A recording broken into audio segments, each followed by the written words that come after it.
Dear friends, again welcome back to Info Point YouTube channel. ಪ್ರಿಯ ವೀಕ್ಷಕರೇ, ಇವತ್ತಿನ ವಿಡಿಯೋದಲ್ಲಿ ನಾವು ಇಕೋಕ್ಲಾಬ್ ಫಾರ್ ಮಿಷನ್ ಲೈಫ್ ನೋಟಿಫಿಕೇಶನ್ ಅನ್ನು ಯಾವ ಥರ ಡೌನ್ಲೋಡ್ ಮತ್ತು ಅಪ್ಲೋಡ್ ಮಾಡಬೇಕು ಎನ್ನುವ ಬಗ್ಗೆ ತಿಳಿದುಕೊಳ್ಳೋಣ. ಜೊತೆಗೆ ಶಾಲಾ ಸರ್ಟಿಫಿಕೇಟ್ನ ಯಾವ ಥರ ನಾವು ಡೌನ್ಲೋಡ್ ಮಾಡಬೇಕು, ಸೊ ಇದೆಲ್ಲ ಈ ಒಂದು ವಿಡಿಯೋದಲ್ಲಿ ನಾವು ತಿಳಿದುಕೊಳ್ಳೋಣ. ಸೊ ಅದಕ್ಕೋಸ್ಕರ ನಮ್ಮ ಒಂದು ಯಾವುದಾದ್ರೂ ಒಂದು ಬ್ರೌಸರ್ನಲ್ಲಿ ಇಕೋಕ್ಲಾಬ್ ಮಿಷನ್ ಫಾರ್ ಲೈಫ್ ಎಂದು ಟೈಪ್ ಮಾಡಿದಾಗ ಸೊ ಫಸ್ಟ್ ಇಲ್ಲಿ ರಿಸಲ್ಟ್ಸ್ನಲ್ಲಿ ಬರುತ್ತದೆ ಇಕೋಕ್ಲಾಬ್ ಫಾರ್ ಮಿಷನ್ ಲೈಫ್ ಒಂದು ವೆಬ್ಸೈಟ್ ದೊರೆಯುತ್ತದೆ. ಸೊ ಇದರ ಮೇಲೆ ನಾವು ಕ್ಲಿಕ್ ಮಾಡುವ ಮೂಲಕ ಈ ವೆಬ್ಸೈಟನ್ನು ಓಪನ್ ಮಾಡಬೇಕಾಗುತ್ತದೆ. ಸೊ ಇದು ಹೋಮ್ ಪೇಜ್ ಆಗಿದೆ. ಸೊ ಈ ಹೋಮ್ ಪೇಜ್ನ ಮೇಲೆ ಇರುವಂತಹ ಒಂದು ಲಾಗಿನ್ ಬಟನ್ ಇದೆ. ಸೊ ನಾವಿದು ಮಾಡುತ್ತಿರುವಂತಹ ಒಂದು ಆಪ್ಷನ್ ಇದೆ. ಇದು ಮೊಬೈಲ್ ಮುಖಾಂತರ ನಾವು ಮಾಡ್ತಾ ಇದ್ದೇವೆ. So is very easy to upload. So school login ಮೇಲೆ ನಾವು ಕ್ಲಿಕ್ ಮಾಡಿ ನಮ್ಮ ಶಾಲೆಯ ಯುಡೈಸ್ ಕೋಡನ್ನು ನಾವು ಇಲ್ಲಿ ಎಂಟರ್ ಮಾಡಬೇಕಾಗುತ್ತದೆ.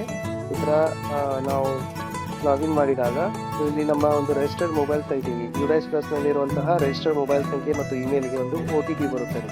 ಆ OTPಯನ್ನು ನಾವಿಲ್ಲಿ ಎಂಟರ್ ಮಾಡಿ ಇಲ್ಲಿ ಕೊಟ್ಟಿರುವಂತಹ ಕ್ಯಾಪ್ಚಾ ಕೋಡನ್ನು ಇಲ್ಲಿ ಟೈಪ್ ಮಾಡುವ ಮೂಲಕ ಸಬ್ಮಿಟ್ ಮಾಡಬೇಕು.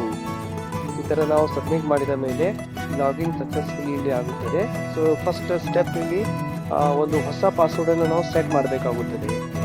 ಒಂದು ನಮ್ಮ ಹೊಸ ಪಾಸ್ವರ್ಡನ್ನು ನಾವಿಲ್ಲಿ ಟೈಪ್ ಮಾಡಿ ಅದನ್ನು ಕನ್ಫರ್ಮ್ ಮಾಡಿ ಅಪ್ಡೇಟ್ ಮಾಡಬೇಕಾಗುತ್ತದೆ. ಸೊ ಇಲ್ಲಿ ಲೆಟರ್ಸ್, ನಂತರ ನಂಬರ್ಸ್ ಆಗಲಿ, ಸ್ಪೆಷಲ್ ಕ್ಯಾರೆಕ್ಟರ್ಸ್ ಆಗಲಿ, ಇವುಗಳನ್ನು ಒಳಗೊಂಡಿರುವಂತಹ ಒಂದು ಪಾಸ್ವರ್ಡನ್ನು ಹಾಕಿ. ಸೊ ಇದೊಂದು ಗುಪ್ತ ಪಾಸ್ವರ್ಡ್ ಇದೆ, ಅದನ್ನು ನಾವು ಅಪ್ಡೇಟ್ ಪಾಸ್ವರ್ಡ್ ಎನ್ನುವ ಮೂಲಕ ಅಪ್ಡೇಟ್ ಮಾಡಿ ನಂತರ ಸೇವ್ ಕೂಡ ನೀವು ಮಾಡಬಹುದು. ಇದಾದ ನಂತರ ಈ ಪೇಜ್ನಲ್ಲಿರುವಂತಹ ನೀವು ನೋಡ್ತಾ ಇರ್ಬೋದು, ಕೆಳಗಡೆ ಸ್ಕ್ರಾಲ್ ಡೌನ್ ಮಾಡಿ ಇಲ್ಲಿ ಡೌನ್ಲೋಡ್ ವರ್ಡ್ ಫೈಲ್ ಇದೆಯಲ್ಲ, ಈ ವರ್ಡ್ ಫೈಲ್ ಮೇಲೆ ಕ್ಲಿಕ್ ಮಾಡಿದರೆ ನೋಟಿಫಿಕೇಶನ್ ಇಲ್ಲಿ ಡೌನ್ಲೋಡ್ ಆಗುತ್ತದೆ. ಅದನ್ನು ಪ್ರಿಂಟ್ ತೆಗೆದುಕೊಂಡು ಫಿಲಪ್ ಮಾಡಿ ಅದನ್ನು ನಾವು ಇಲ್ಲಿ ಮತ್ತೊಮ್ಮೆ ಅಪ್ಲೋಡ್ ಮಾಡಬೇಕಾಗುತ್ತದೆ. ಸೊ ಇದರ ಒಂದು PDF ನಿಮಗೆ ಬೇಕಂದರೆ ಈ ವಿಡಿಯೋನ ಒಂದು ಡಿಸ್ಕ್ರಿಪ್ಷನ್ ಲಿಂಕ್ನಲ್ಲಿ ಕೂಡ ಇದು ಅವೈಲೇಬಲ್ ಇದೆ. ಸೊ ನೋಡಿ, ಈ ಒಂದು ವರ್ಡ್ ಫೈಲ್ ಅಥವಾ ಒಂದು PDF ಅನ್ನು ನೀವು ಓಪನ್ ಮಾಡಿ, open with word file. So mobile ವರ್ಷನ್ನಲ್ಲಿರುವಂತಹ ವರ್ಡ್ ಅಪ್ಲಿಕೇಶನ್ ಮೂಲಕ ಇದನ್ನು ನಾವು ಇಲ್ಲಿ ಓಪನ್ ಮಾಡಬೇಕಾಗುತ್ತದೆ. ಅಂದರೆ ಇದನ್ನು ಪ್ರಿಂಟ್ ಕೊಟ್ಟು ಸೊ ಇದರಲ್ಲಿ ಇರುವಂತಹ ಮಾಹಿತಿಯನ್ನು ನಾವು ಇಲ್ಲಿ ಫಿಲಪ್ ಮಾಡಿ ಇದನ್ನು ಅಪ್ಲೋಡ್ ಇಮೇಜ್ ಇದನ್ನು ನಾವು ಪ್ರಿವ್ಯೂ ಮಾಡಿ ಸಬ್ಮಿಟ್ ಮಾಡಬೇಕಾಗುತ್ತದೆ. ಸೊ ಇಲ್ಲಿ ಚೂಸ್ ಫೈಲ್ ಎನ್ನುವ ಮೂಲಕ ನಾವು ಫಿಲಪ್ ಮಾಡಿರುವಂತಹ ಇಮೇಜ್ ಆಗಿ ಅಥವಾ PDF ರೂಪದಲ್ಲಾಗಲಿ ಅದನ್ನು ನಾವು ತೆಗೆದುಕೊಳ್ಳಬೇಕು. ಸೊ ನಾನು ಇಲ್ಲಿ ಇಮೇಜನ್ನು ನಾನು ತೆಗೆದುಕೊಂಡಿದ್ದೇನೆ. ಓಕೆ, ನಂತರ ಇದು ಪ್ರಿವ್ಯೂ ಕೂಡ ನೀವು ಮಾಡಬಹುದು.